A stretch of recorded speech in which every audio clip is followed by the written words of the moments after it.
บื้องต้นเนาะก็จะเป็นการออนวงจรเนาะโดยการต่อสายงานรีเลย์เพื่อควบคุมการจ่ายไฟให้กับสุดคอยของ Magnetic Contactor ตัวนี้เนาะ ซึ่งเรามีแผนที่จะนำไซส์เนาะหน้าคอนแทคของรีเลย์ของ Magnetic Contactor เนาะขอโทษเนาะเพื่อไปปิดเปิดปั๊มน้ำหรือหลอดไฟต่างๆซึ่งอุปกรณ์ในการต่อสายงานวงจรของเราก็จะมีสกิตเบรกเกอร์1ตัวปุ่มกดปิดเปิดอย่างละ1ตัวแล้วก็ชุดรีเลย์ตัวนี้เนาะที่จะมา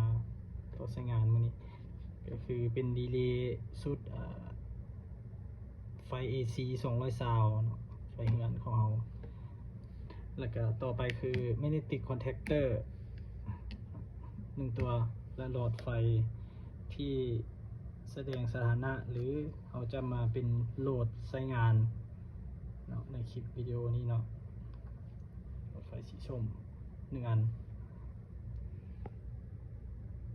ซึ่งเราจะมาทำการออนเนาะโดยว่าเปิดใช้งานวงจรของเราเลยอันดับแรกเราก็จะมาทำการออนสกิตเบรกเกอร์เพื่อจ่ายไฟมาให้กับสวิตช์ปุ่มกดของเราเนาะเมื่อเราทำการกดเพื่อจ่ายไฟเข้าสุดคอยของรีเลย์จะเป็นแบบนี้เนาะเราจะสังเกตเห็นว่าเมื่อเรากดปุ่มสีเขียวเพื่อจ่ายไฟเข้าสุดคอยของรีเลย์เนาะแล้วหน้าคอนแทคของรีเลย์เนาะจะต่อสายงานเพื่อจ่ายไฟให้กับสุดคอยของ Magnetic Contactor ตัวนี้แล้วเมื่อคอยได้รับไฟครบวงจรหน้าคอนแทคของ Magnetic ทั้ง3หน้าจะต่อสายงานโดยจ่ายไฟให้กับหลอดไฟเนาะหลอดไฟก็จะติดหรือหุ้มที่เราเห็นเมื่อเรา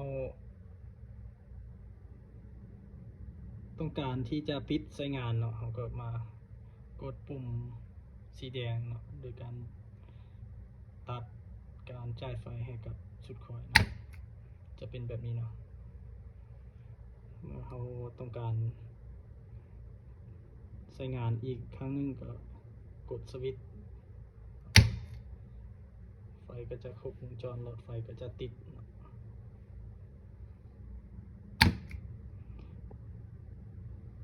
และนี่ก็เป็นคลิปวิดีโอสำหรับการต่อสายงานรีเลย์ของเราเนาะเพื่อทำการจ่ายไฟให้กับสุดคอยของ Magnetic Contactor เพื่อนำ Magnetic Contactor เนาะหน้าสัมผัสไปปิดเปิดโหลดต่างๆเนาะหรือที่เราต้องการใช้งานเนาะเข้าใจ